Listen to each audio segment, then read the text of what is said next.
Welcome to the Vida Spiritual Connection. I'm Science of Mind practitioner Gary Takesian, and it is my honor to bring you today's message. So the title today is Why Science of Mind? And we're going to look at what is science of mind and where did it come from? Science of mind is a philosophical and spiritual practice that grew out of the mid-1800s metaphysical movement known as New Thought. The noted early 20th century philosopher William James once called New Thought the religion of healthy-mindedness, and that's because of its focus on mental and physical healing through the power of mind and spiritual awareness.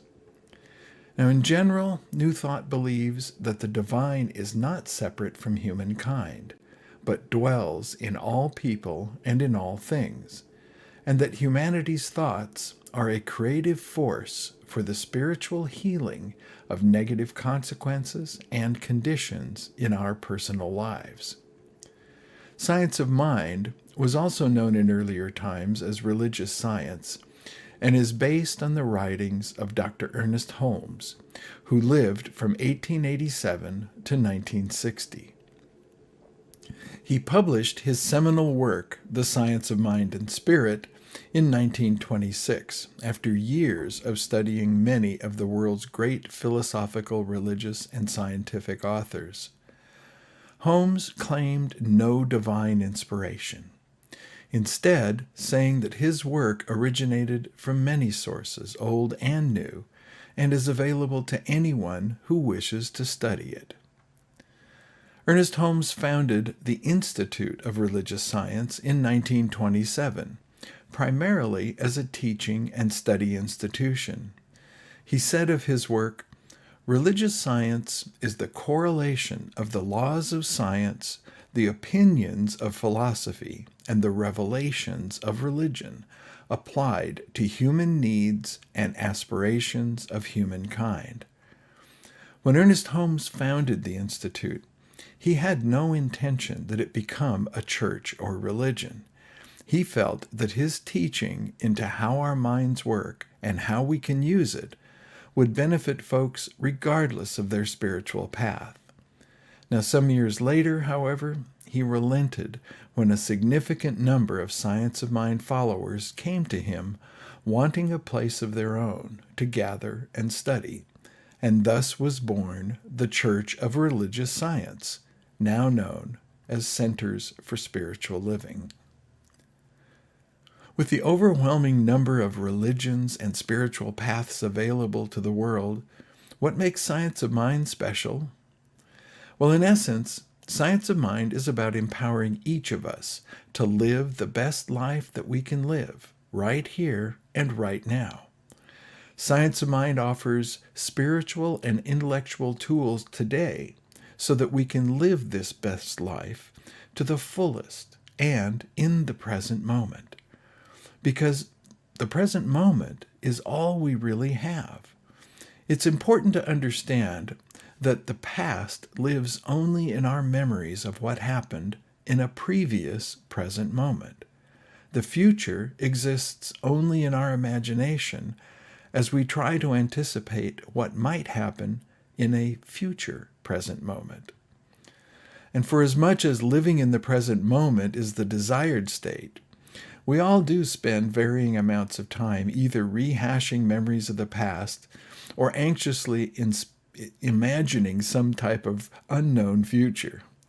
In this back and forth between past and future, the present moment can become lost and our power to effect change along with it. Where Science of Mind teaching really shines is in the hope from our tagline, "Change your thinking, change your life." It encourages us that if we're not satisfied with how life is unfolding, we can use this teaching to change our life circumstances by changing the way we think about our current situation. As we look to make changes in our lives, we're supported by our Science of Mind teaching that the future is not predicated on the past. Since we know that the past is but a collection of memories, and we understand that those effects are not cast in concrete, we free ourselves to creatively approach the changes we desire. We're not obligated to honor and carry around with us thoughts and feelings from the past that interfere with our current life intentions. In Science of Mind, we're taught that each of us is the author of our own life experience. How we interact with life and what we can expect in return is entirely up to us. Much of this teaching is based on the premise that we live in a cause and effect universe. We get back from life what we put into it. If we plant tomato seeds, we expect to get tomatoes. And so it goes. What we put out into the universe equals what we receive back. The law of cause and effect, along with our change your thinking, change your life motto, form the backbone of our creative Science of Mind teaching. Another significant aspect of the Science of Mind teaching is the new thought belief that no separation exists between us and Spirit, or God.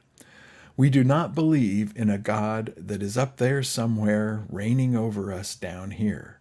From the biblical reference that says humankind is made in the image and likeness of God, Science of Mind accepts that and goes further to say that if we believe that God created all that exists, and that nothing can exist outside of God, then each of us are a part of God, a unique and yet individual expression of the divine.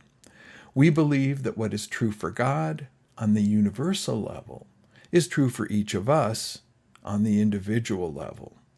We understand that we are imbued with the same creative power as our Creator. Unlike many other spiritual traditions, Science of Mind has no ancient texts, no spiritual gurus. Those of us who follow Science of Mind have nothing to confess, promote, or renounce. There are no initiations, and thankfully no secret handshakes.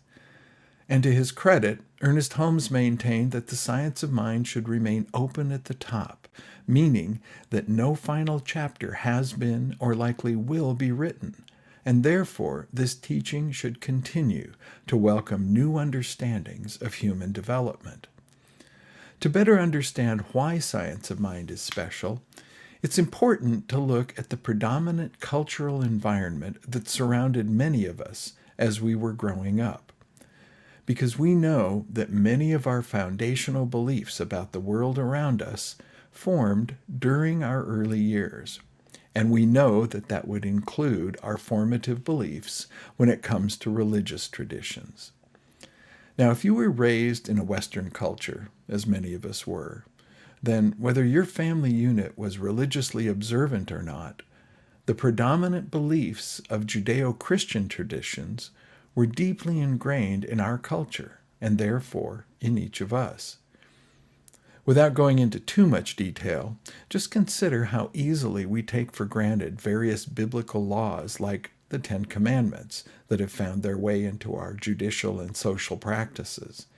And then there are the holidays we celebrate, like Christmas and Easter, and even Halloween, that have their origins in those traditional religious practices.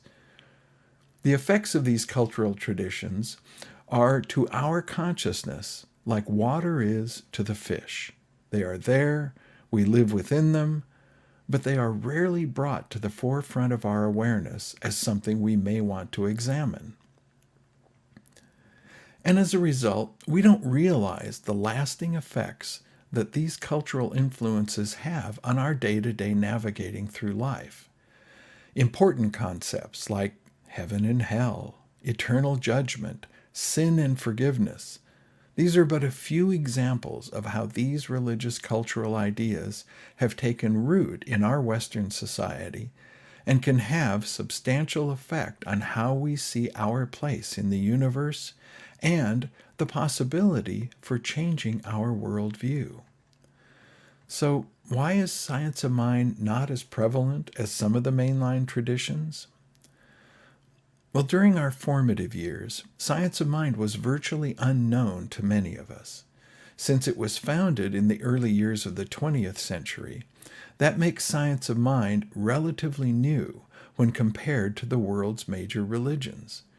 And it follows that the number of folks raised in the science of mind tradition over the last 100 years would be comparatively few. And consider that science of mind traditionally does not proselytize. You would not likely see a science of mind practitioner or minister preaching on a street corner to those passing by. Folks tend to find science of mind when they are seeking something more satisfying spiritually. It's like the old saying, when the student is ready, the teacher will appear. It's no surprise then that many who discover science of mind do so later in life. And in large part, that's due to several reasons, the most important of which is that many folks raised in Western culture experience a growing dissatisfaction with the philosophical answers about who we are, our place in the universe, and that which is offered by the traditional spiritual paths. When things don't quite fit us, we tend to look elsewhere for answers. One of the attractions of science of mind is the lack of fear-based compliance. Science of mind makes no demands that we follow the teachings to the letter or risk suffering dire consequences if we don't. Other faith traditions will use what I think of as the carrot and stick approach. You are loved and welcome as long as you comply with the beliefs, and if not, beware. Rules upon rules upon rules. We need look no further than the Old Testament books of the Bible and how many admonishments begin with "thou shalt not," and they're usually followed by the prescribed punishments. Prominent among these is what has become known as fall redemption theology. In that tradition, they believe that there is a gulf between God and humanity, and that people are born into sin and require constant forgiveness to remain in good standing. You won't find any of that in the science of mind. Ernest Holmes believed that there is a kernel of truth in all spiritual traditions, and therefore we welcome seekers from any path. We don't practice blaming or shaming as a means of keeping people in line. We believe that the only thing that remotely approaches sin is wrong thinking. And that's where our teaching reminds us that we can change our thinking to make substantial changes in our lives. In our Science of Mind promotional literature, you'll often find the catchphrase, "Science of Mind, a philosophy, a way of life." This teaching offers us a way of understanding the world around us while giving us the spiritual tools to creatively live the life we desire. Peace and blessings, and so it is. Thank you. Thanks for tuning in to the Vida Spiritual Connection. Use the links in the description for a prayer request, to donate to Vida, or to join the Vida mailing list. Remember to like, share, and subscribe. Please visit vidaslc.org for more information.